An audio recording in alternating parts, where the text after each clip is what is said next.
Jika kamu penikmat kuliner berbahan utama daging, tentu tak lengkap rasanya jika belum mencoba kebab.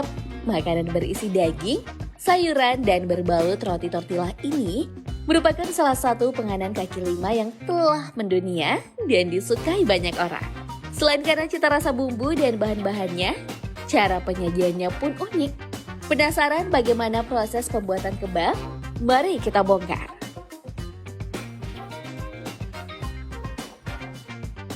Sebelum menyebar dan terkenal di beberapa negara hingga mendunia, kebab pada mulanya diketahui berasal dari Persia. Lalu kemudian sampai ke India pada abad ke-15. Barulah pada abad ke-16, tentara Turki memperkenalkan kebab ke seluruh dunia.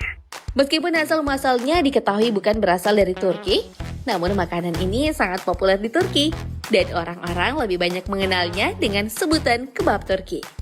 Kebab dikenal selain karena cita rasanya yang nikmat dalam sajian daging dan sayuran, juga karena proses penyajiannya.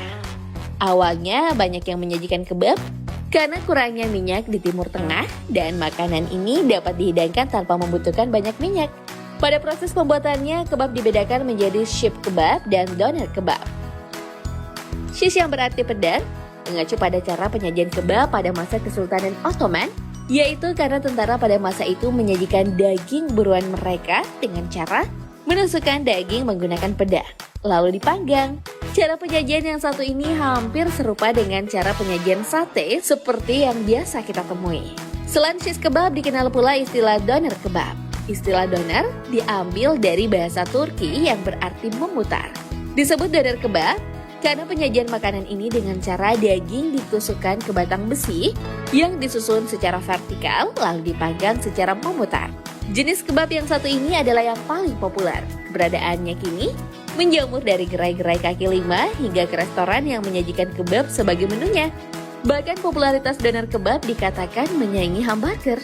Popularitas makanan ini pula membuat pabrik memproduksi olahan dagingnya secara besar-besaran lalu didistribusikan ke banyak tempat. Bahkan bahan-bahannya sudah banyak yang siap saji dan dapat diolah sendiri di rumah. Nah, lalu bagaimana sebenarnya proses pembuatan doner kebab dalam pabrik sebelum didistribusikan ke outlet dan gerai-gerai pinggir jalan? Salah satu pabrik doner kebab yang terkenal di Turki, Dunya Doner Kebab. Melalui video ini, mari kita lihat bagaimana mereka memproduksi makanan populer ini. Pada proses pengolahan doner kebab di dalam pabrik, yang pertama adalah menyiapkan daging sebagai bahan utamanya. Daging yang digunakan ada beragam. Biasanya ada yang menggunakan daging sapi, daging kambing, atau daging ayam. Ketiga jenis daging ini selain karena dapat dikonsumsi oleh banyak orang, juga bahan-bahannya yang mudah didapatkan. Apalagi jika dalam skala produksi yang besar. Dalam video ini setelah bahan-bahan utama daging yaitu daging ayam sudah tiba di pabrik, daging ayam yang telah melewati proses quality control akan dibawa ke meja pengolahan.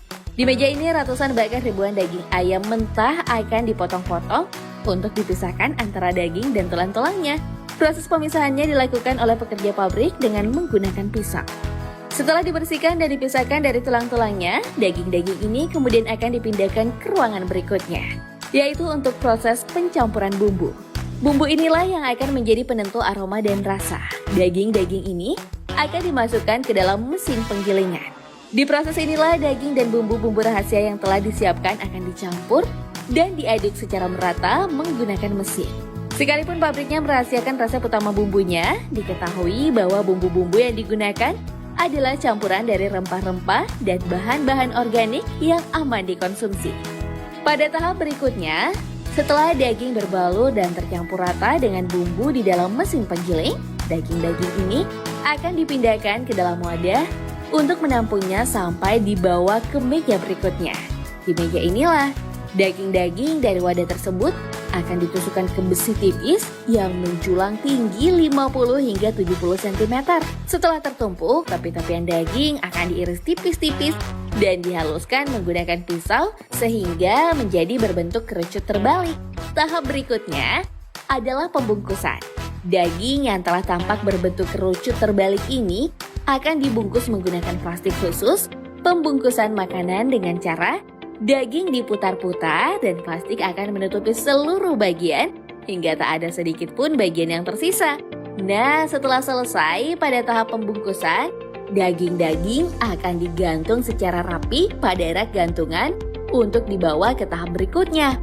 Pada tahap ini, daging yang telah menggantung rapi dibawa masuk ke ruang penghangat yang akan menghangatkan daging bungkusan tadi pada suhu 40 derajat Celcius. Nah, selepas dari ruang penghangat, daging-daging ini akan dipindahkan lalu didiamkan di ruang pembekuan.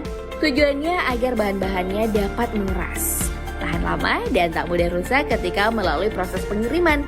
Sebelum masuk ke tahapan pengiriman, daging-daging yang telah siap ini akan diberi cap sebagai merek pabrik lalu dimasukkan ke dalam box pengiriman setinggi dada orang dewasa. Dan setelah semua selesai, bahan utama ini pun siap untuk didistribusikan ke outlet-outlet restoran dan gerai pinggir jalan.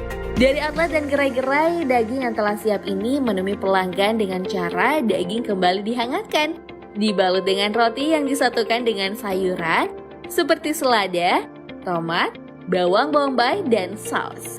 Dipercaya campuran dari bahan-bahan makanan ini memiliki manfaat luar biasa bagi tubuh. Misalnya, dapat meningkatkan kinerja dan kecerdasan otak, mencegah anemia obesitas, serta sebagai peningkat sistem kekebalan tubuh.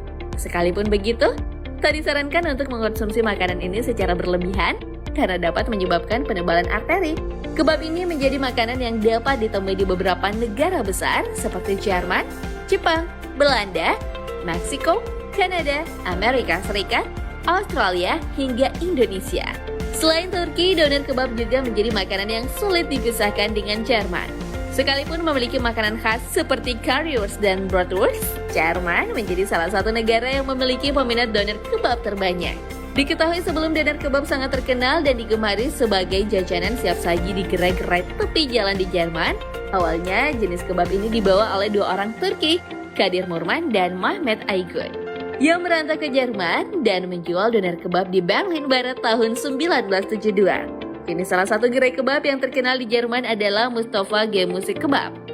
Membuat makanan ini bukan saja menjadi cemilan malam bagi pekerja yang sibuk di Jerman, tapi juga menjadi makanan cepat saji yang diminati semua kalangan. Lain halnya dengan di Indonesia. Masuknya doner kebab ke Indonesia tahun 2005 dipopulerkan oleh Baba Raffi, salah satu waralaba yang menyajikan kebab sebagai produk unggulannya. Mulanya ia memperkenalkan kebab dengan menjual melalui gerobak-gerobak di pinggir jalan di Surabaya pada tahun 2003. Dan karena makanan ini memiliki daya pikat dan disukai banyak orang, mengantarkan Baba Raffi menjadi salah satu waralaba kebab terbesar di dunia dengan lebih dari 1.300 outlet di 10 negara. Kini kamu tak perlu lagi ke Turki untuk menikmati kebab, karena makanan ini sudah bisa kamu sajikan di rumah sendiri atau bisa